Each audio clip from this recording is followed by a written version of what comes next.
This is the second part of our series on nomadic blacksmithing. Our first part was an overview of steppe societies, cities, and blacksmithing in general, so check that out as an important prelude to this. This time we get specific, looking at the Xiongnu through to the Türkic Khaganates and furnaces and sites associated with them. While next week we look at the Khitans and Mongols. As in the previous episode, most examples here are focused on the Mongolian plateau, Altai mountains, in southern Siberia, Trans-Baikal region, but will reflect similar conditions across the Eurasian steppes. Our story begins with the Xiongnu, generally considered to be the first nomadic empire. Ruling from Mongolia into Kazakhstan for an approximately 300-year period, the Xiongnu were not the first metal workers of the steppes, but they are perhaps the best studied of the early nomadic production types. While earlier nomadic people like the Scythians had their own bronze production, with the Xiongnu not only do we have some surviving production sites, but we can also see under them the steady replacement of bronze with iron for tools, weapons, and armor. Though the ancient Chinese writer Sima Qian famously described the Xiongnu as aimless wanderers, his description is greatly exaggerated.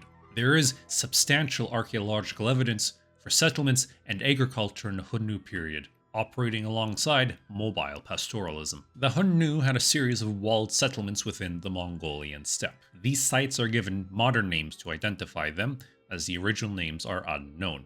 Hustan Bulag and Kherlen Bars II are among the most notable ones in Mongolia proper. They are identified through carbon dating and discovery of wares and items we associate with the Xiongnu period, like particular ceramic types. The Hustan Bulag site in eastern Mongolia is among the largest Xiongnu sites, situated in a network of fortified and unfortified settlements within a relatively short distance of each other. Tombs of high-ranking Xiongnu nearby. Kherlen Bars II, though a bit farther out, was likely involved in this network. These sites consist of walls, foundations for large above-ground structures, dugout houses, refuse pits, bones of numerous animals, and wheat and barley grains. At Hustan Bulag, we also see a number of elite Xiongnu tombs and numerous kilns for production of ceramics and roof tiles. There is also extensive evidence for local iron production. This includes remains of roasting pits for iron ore, clay furnaces for smelting iron, and slag remains, the waste product of iron bloomery smelting. Stone hammers and anvils have been identified there.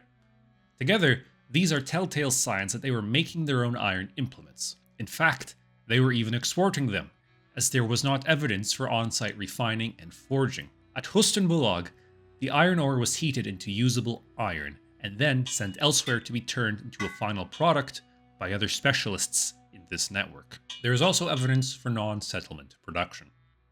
At nomadic campsites associated with the Xiongnu, such as in Mongolia's Xiongnu Valley, we find slag remains from small furnaces in what have been identified as open-air nomadic encampments, non-urban sites. Presumably, these were small, perhaps single-use forges made of clay. They were easy to set up and disassemble as needed. No swords would be made in them, but they were perfectly capable for small tools and arrowheads. We can imagine families making as much of their own materials as possible, going to a dedicated professional at a larger site only when requiring something far too specific, resource-intensive, and complicated than they could make themselves. It seems the Xiongnu state had dedicated production colonies, providing craftsmen with steady access to ore and fuel to supply the Xiongnu elite with their desired wares, be it jewelry, tools, weapons, or armor. Furnaces of the Xiongnu have a distinctive oval shape, which appears to accompany their expansion from eastern Mongolia westwards, helping us identify their sites in southern Siberia and around Lake Baikal. In these mineral and fuel-rich northern regions, the Xiongnu brought their furnaces and fortified settlements, an effort to take control over the local resources in pre-existing metalworking communities. The Xiongnu-era fortified sites that appear there were likely serving as frontier outposts and colonies, protected by stout walls and filled with crafts. Evidence exists for copper, bronze, bone, jewelry production, and more at these sites. Local peoples or Xiongnu workers were brought in from elsewhere to make these products to the specifications of the Xiongnu rulers. Evidently, the existing population was not keen on the Xiongnu's imposition and commandeering of these ore, fuel, and human resources, thus necessitating defensive walls. Of these, the Volga settlement in Buryatia near Ulan-Uda is the most notable, protected by the Salunga River and 4 sets of earthen and wooden walls alternating with lines of ditches. As many as 3,000 people lived in what was probably a somewhat cramped environment, subsisting off of hunting, fishing, and local agriculture. Most buildings were built in a semi-subterranean style, the most common type of non-elite Xiongnu home construction in these settlements. At Volga, these buildings were wood-framed, with peat and sod walls and a gabled roof. There were larger mounds that were the base for above-ground wooden buildings, the largest being a 10 by 10 meter structure often called the palace. There are extensive signs of copper, iron, and bronze production, with both finished products, found in some of the many graves in the associated cemetery, as well as slag, tools, and sprue remnants. Furnaces for smelting and working iron were located towards the center of the town. The production here was not in specialized shops, but took place in the residences where people lived, and often they show signs of multiple craft productions in the same building, including jewelry, bone, and leatherworking. The Volga settlement provides one of the best preserved cultural layers of the Xiongnu and demonstrates a complex social and economic environment. And it was not unique, but simply one among several similar Xiongnu sites in relative proximity operating at the same time and almost certainly in conjunction. These weren't for local use, but to be shipped back to the Xiongnu's elite. And perhaps not surprisingly, once Xiongnu power waned, these sites were abandoned. With a renewed unification of the region by the Xianbei around 100 Common Era, we see a new wave of these frontier outpost sites, serving the same purpose of extraction for the Xianbei elite as they had for the Xiongnu. One of the largest of these is called Katlig 5 in the Tuva Republic. Situated on a natural terrace over the Arabic River, the Katlig site was protected by 2 rows of walls and ditches. Inside the walls, the area of the fort was divided into 3 distinct zones. One dedicated to smelting with remnants of 9 smelting furnaces and slag, one zone for smithing with clay toyers and fragments of smithing hearths, and a third zone with pits for preparation of charcoal. The smelters here were large, with a working chamber over a meter deep. A great volume of material was produced. Over 1,050 kilograms of iron slag were found there, with evidence for additional production of bronze, bones, and leather. Chemical analysis of the iron suggests it was sourced from the Hovu Oxy deposit, about 70 kilometers to the south. Katlig represents a great level of sophistication and organization. This was not a few families contributing, but a great mobilization of labor and experience, even just to produce the fuel to run these furnaces, let alone do any other work on the site. This was a valuable, well-protected site, whose design shows considerable thought to specialization and streamlining production, far beyond the needs of a community of this size. Imagine regular shipments of products and materials from Katlig to Xianbei nobles, or for other workers to finish elsewhere. There must have been an entire network in place to keep Katlig supplied, not just with fuel for the fires, but to feed and clothe its many workers. At these southern Siberian sites, there was a long and robust tradition of ironworking and exploiting rich deposits even before the nomadic empires. Yet in the post-Xianbei period, with the rise of the Turkic Khaganates, we see a decline in metallurgy in southern Siberia that lasted for centuries. It seems the Göktürks and their successors did not try to establish such colonies, or they redirected labor from Siberia to the Altai Mountains in Orkhon Valley, where their capitals and heart of their empire lie. The importance of the resource-rich Altai Mountains in particular made them valuable targets fought over by succeeding polities. This was probably an ongoing process accelerated by the Göktürks. For example, the Kosh Agach style of furnaces along the Kuk-Tana River are among the largest extant furnaces of the region ever found, and were among the largest in the world at their time. Some date them to the Türkic Khaganates, or earlier to the Roran period. The firing chamber alone was around 2 meters deep. To keep such an immense space evenly heated required expert knowledge and considerable experience, and a huge volume of charcoal. A number of toyers and bellows also helped to manage airflow into it. They were built onto the slopes of a river with a 1.5 meter long channel running out from it, from which flowed the slag. A 350 kilogram block of slag was found at the bottom of a single one of these furnaces, and reflected the amount produced from only one usage. They are not found in a cultural layer, suggesting these behemoths were built far away from settlements. Due to this, as well as erosion from the river which has destroyed most of them over time, they remain difficult to date.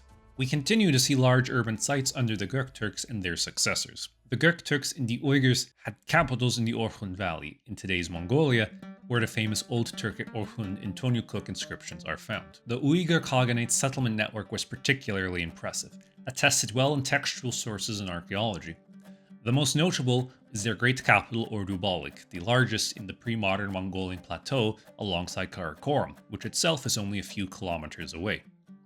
It was protected by tall walls up to 14 meters wide in places, with a great palace for the Khagan. An Islamic traveler, Tahman ibn Bar, recorded his impression of the city in the early 9th century, describing it as densely populated, full of commerce, surrounded by smaller networks of villages, and entered through 12 large iron gates. The Uyghur Khagan lived in a great golden tent on top of the palace, so large 100 people could fit in it, shining bright and highly elevated so that it could be seen from great distance. As you should expect by now, we also find the archaeological indications of on-site metalworking, including iron, bronze, and copper. The troops of the Uyghur Khagan were supposed to have been very well armed and armored, as Ibn Bar's account states. The population of these Uyghur settlements was, it seems, mostly non-Uyghur, from Ibn Bar's observations to Chinese accounts to even the archaeological remains. It is clear that there were substantial numbers of Central Asians, especially Sogdians and Chinese, living in these settlements. We can look at the words of the Uyghur Khans themselves, who leave us inscriptions in the Sogdian script commemorating their cities. On the Shine Usa inscription dating to around 750, it records the statement of the Khagan Eltmishbilga, stating that he was ordering the construction of the town of Baybalik along the Selenga River, either by or for the Chinese and Sogdians. They brought with them knowledge and techniques from their respective regions, and not surprisingly, we find their products in association in both Göktürk and Uyghur burials, from jewelry to textiles. Undoubtedly, they influenced weapons and armor. For example, let us look at the Shorun Bumbagar tomb in Bolgan Aymek in northern Mongolia. This 7th century burial is likely an aristocrat of the Türkic Khaganate, buried with clay figurines, including these wonderful heavy cavalry figures. They bear a striking resemblance to Chinese designs of the time, but chemical analysis indicates they were made from local clay. Of course, there was a great deal of sharing of military technology, knowledge, and troops between the Tang dynasty and its Turkic neighbors to the north, but that's beyond the scope of this video. With the Turks, we can speak of the cultural importance of the blacksmith. While the metalworker serves an important function in every society, the blacksmith is associated with the very origins of the Turkic Khaganate. Contemporary Chinese accounts like the Zhou report tales of the origins of the Turks. The most famous as the ruling clan of Turks, the Ashina, spending generations living in caves, and after their escape, serving as ironworkers for the Roran Khans. In one version of the story, the Turkic leader Bumin requested a royal princess to marry from the Roran Khan, who rudely responded, "You are my blacksmith slave. How dare you speak to me this way?" This led to a revolt, resulting in the overthrow of the Roran and establishment of the first Turkic Khaganate. There have been many ways to interpret the story, with the generations in the cave part sometimes thought to be a reference to mining. In another account, Du Sui Shu, the word Turk meant helmet and was taken because the Altai mountains looked like a helmet. Meanwhile, even a cursory glance at Turkic and Mongolic names reveals an abundance of fellows named variations of Timur, meaning iron. Most famous of these was Emir Timur, Tamerlane as he's often known, and it's also the root of Chinggis Khan's birth name, Temujin, as well as most of his siblings too. There are also indications of Turkic Khans taking on ceremonial roles as blacksmiths. Blacksmiths were sometimes seen as comparable or greater than a shaman. The blacksmith transformed an element, purifying it in fire, turning earth into iron and tools for war, a deadly, dangerous, and mysterious process. Mahmud al-Kashgari in the 11th century reported how many Turkic peoples considered iron as having great power, strong enough that it could be sworn upon when making an oath. The Zhou speaks of the Turk Khagans taking part in a ceremony every year, leading the nobles of the empire to the cave where their ancestors had lived to make sacrifices, or making sacrifices along a river called Timur, iron. We will see a continuation of these ceremonies in our next episode on the Mongols. This concludes our brief survey of iron production in pre-Mongol Empire nomadic states. The point emphasized here is the continuity of both as metalworking, not just materially but culturally significant, but also its regular association with urban settlements in the steppes and non-urban campsites. These are not elements restricted to one period, but rather a consistent feature of these Eurasian societies. Their level of social, political, and economic development is much more complex than common stereotypes would have you believe, and we will continue this discussion in our next video on the Khitan period in the Mongol Empire.